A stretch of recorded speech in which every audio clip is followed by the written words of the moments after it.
নমস্কার বন্ধুরা, শ্রাবণী রান্নাঘরে আপনাদের সবাইকে স্বাগত। আজ আমি আপনাদের পাঁপড় তৈরি করে দেখাবো। আর এই পাঁপড় বানানো ভীষণই সহজ, আর মাত্র কয়েকটা উপকরণ দিয়ে এই পাঁপড় তৈরি করে নিতে পারেন। পুরো ভিডিওটি দেখতে থাকুন, আশা করি আপনাদের ভীষণ ভালো লাগবে। আর শুধুমাত্র ময়দা ও জিরে দিয়ে অনেকগুলো পাঁপড় তৈরি করে নিতে পারবেন।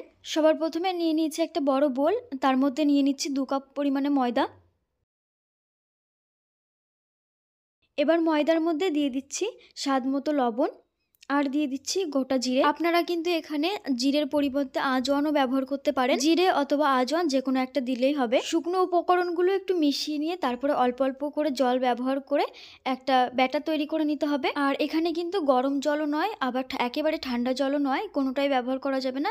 ঘরে থাকা সাধারণ তাপমাত্রার জলটা ব্যবহার করতে হবে। পাঁপড় বানাবার জন্য ব্যাটার কিন্তু একদম পুরোপুরি তৈরি হয়ে গেছে। পাঁপড় তৈরির জন্য এরকম প্লেট নিয়ে নিয়েছি স্টিলের। এই প্লেটে পাঁপড়গুলো তৈরি করে নেব। এদিকে ছোট একটা পাত্রের মধ্যে সাদা তেল নিয়েছি। একটা সুতির কাপড়ে সাদা তেল নিয়ে প্লেটে হালকা করে মাখিয়ে নিচ্ছি। প্লেটের মধ্যে কিন্তু খুব বেশি সাদা তেল দেবেন না, জাস্ট একটু উপর দিয়ে সাদা তেল মাখিয়ে নিতে হবে। এবার একটা হাতার সাহায্যে খুব সামান্য একটু ব্যাটার প্লেটের উপর নিয়ে এক সাইডে নিতে হবে। নিয়ে প্লেটটা ঘুরিয়ে ঘুরিয়ে ব্যাটারটা পুরো প্লেটে গোল করে নিতে হবে, ঠিক এরকমভাবে। এদিকে গ্যাসের ওভেনে একটা হাঁড়িতে আগে থেকেই জল বসিয়ে রেখেছিলাম গরম হওয়ার জন্য। দেখুন কত সুন্দর ভাপ এসছে জলের।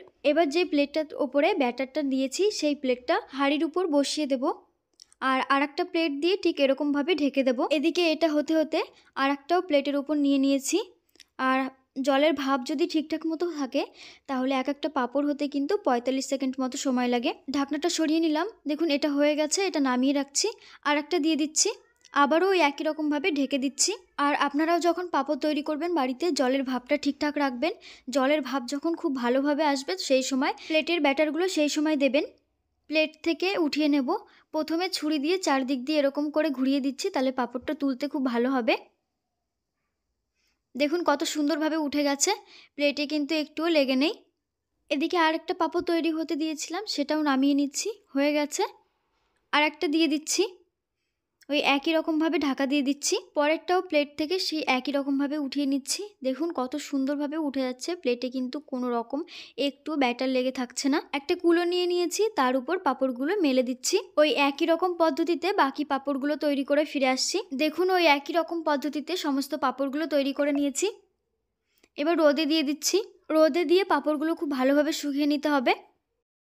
দেখুন পাঁপড়গুলো শুকিয়ে গেছে, আর পাঁপড়গুলো শুকাতে 2 দিন লেগেছে। আপনারা কিন্তু পাঁপড়গুলো শুকিয়ে এইভাবে কৌটোতে করে রেখে দিতে পারেন, তারপরে ইচ্ছে খুশি মতো ভেজে খেতে পারেন। কিন্তু আমি ভেজে দেখাবো। একটা কড়াই খুব ভালো করে গরম করে নিয়ে পরিমাণ মতো তেল দিয়ে তেলটা খুব গরম করে নিয়েছি ভালো করে।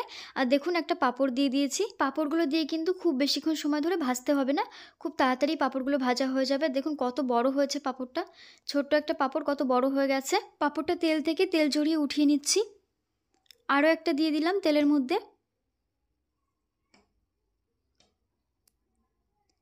দেখুন পাঁপড়গুলো কত বড় হচ্ছে, আর একদম সাদা, দেখতে কিন্তু খুব সুন্দর লাগছে। এই একই রকমভাবে বাকি পাঁপড়গুলো ভেজে নেব, তারপর ফিরে আসছি। দেখুন সমস্ত পাঁপড়গুলো ভাজা হয়ে গেছে। আর মাত্র 2 কাপ ময়দাতে কতগুলো পাঁপড় হয়েছে দেখুন। তাহলে আপনারা দেখলেন তো কত সহজে মাত্র কয়েকটি উপকরণ দিয়ে এক ঝুড়ি পাঁপড় তৈরি হয়ে গেছে। এবার আপনারাও বাড়িতে এইভাবে তৈরি করে দেখুন। পাঁপড়গুলো দেখতেও যেমন সুন্দর, খেতেও খুব সুন্দর হয়েছে। আর আপনাদের বাড়িতে যদি ছোট বাচ্চা থাকে তাহলে এইভাবে বানিয়ে দিন, বাচ্চারা খুব খুশি হবে। আর বাচ্চারা তো পাঁপড় খেতে ভীষণ পছন্দও করে। রেসিপিটি ভালো লাগলে একটু লাইক করবেন ও চ্যানেলটি সাবস্ক্রাইব করে পাশে থাকবেন। আর বন্ধুদের সাথে অবশ্যই ভিডিওটি শেয়ার করবেন। আজ এইটুকুই, দেখা হচ্ছে আবারও একটা নতুন ভিডিওর সাথে। ততক্ষণে সবাই খুব ভালো থাকবেন, সুস্থ থাকবেন। ধন্যবাদ।